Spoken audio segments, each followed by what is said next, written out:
It's an NFL wildcard weekend, chock full of suds and buds, hot snacks and no heart attacks. The Pats got the bye, which means the time is nigh to eat a bag of Fitzy's picks.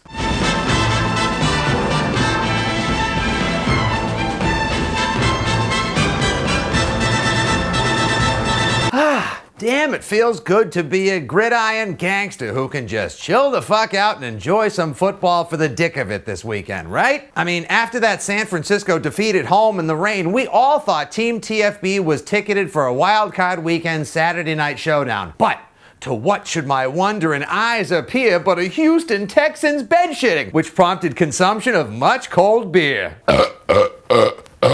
The table set at the playoff scenario cafe, the Pats TCOF'n Bede, with some solid frozen Foxborough fucking D. Solid frozen D. And earned the weekend off. That's especially important for Gronk. Awesome to see him back out there. But I gotta say, it would be wicked awesome if he could get more healthy so he could stop wearing that Zsa Zsa Gabor evening formal wear stormtrooper glove. It kind of freaked me out like this much. So, while Gronk and the Pats repair components while scouting potential opponents, let's run down the wild card weekend action as seen through both the prism of a Pats fan as well as a leisurely gambling, binge-drinking, foul-mouthed degenerate, of which I am proudly both. Game 1. Bengals at Texans. Look, a gang of one-legged 9-year-olds in a cloud of tear gas couldn't play worse football than the Houston Texans did down the regular season stretch. I mean, these guys dropped the baton, spit the bit, screwed the pooch, shit the bed, and just about every other football fail metaphor for blowing home field. Blowing home field?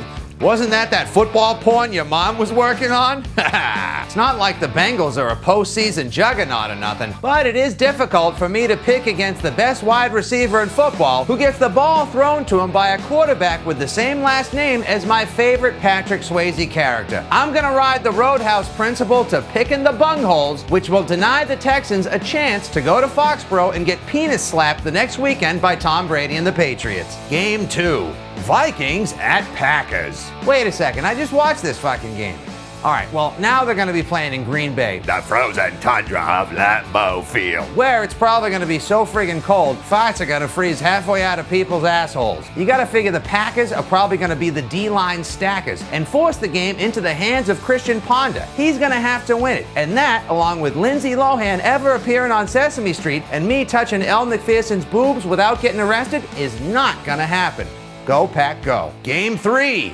Colts at Ravens. As much as I'd love to say that Andrew Luck is going to ride the Chuck Strong train into Crabsylvania and knock Baltimore out of the playoffs, my heart of football hearts tells me that team is probably going to hashtag suck strong this weekend. One thing I've always wanted to do is throw Ray Lewis a retirement party, and I can't think of a better place for him to play his last down of professional football than Foxborough. So let's say Ray Lewis retirement's party is on for next Sunday night around 7:45 in the PM. Therefore, send a Raven, because I'm going with Baltimore. Game 4, Seahawks at Redskins. RG3, the probable rookie of the year and savior of the Redskins, hosting standout rookie and leader of the Seahawks, Russell Wilson, or as I like to call him, Danny Woodhead with a tan. Which is, just like a little racist. Neither team was in the playoffs last year. They're both hungry and unpredictable. They're unpredictable. Oh! Now I can personally attest as to how much it sucks out loud getting surprised by the Seahawks, getting mauled by that vicious Seattle D, which oftentimes plays like a runaway bunch of coked up zoo animals. But the fact remains, Washington has won 7 games in a row, and it's really tough to pick against a home dog in the playoffs to boot. The Seahawks aren't nearly as good when they don't have the 12th man by their side. They're RG 3-5 away from home this season. Bet your mother's bottom butthole dollar they're going to be RG 3-6 after this weekend. Hail to the Redskins! Don't forget, kids, for game day fanalysis, in-game inappropriateness, and advice worse than anything Charlie Brown ever received, follow me on the Twitter at FitzyGFY. Shit gets real next weekend, Pats peeps. Shit gets real. So get your rest, restock your fridge, regrow your nails. For next weekend, we begin the campaign of keeping calm and Bradying on. Until then, this is your old pal Fitzy. Enjoy Wildcard Weekend, everybody. Eat up. drink well, be merry, and please try to keep to that New Year's resolution of going and fucking yourself.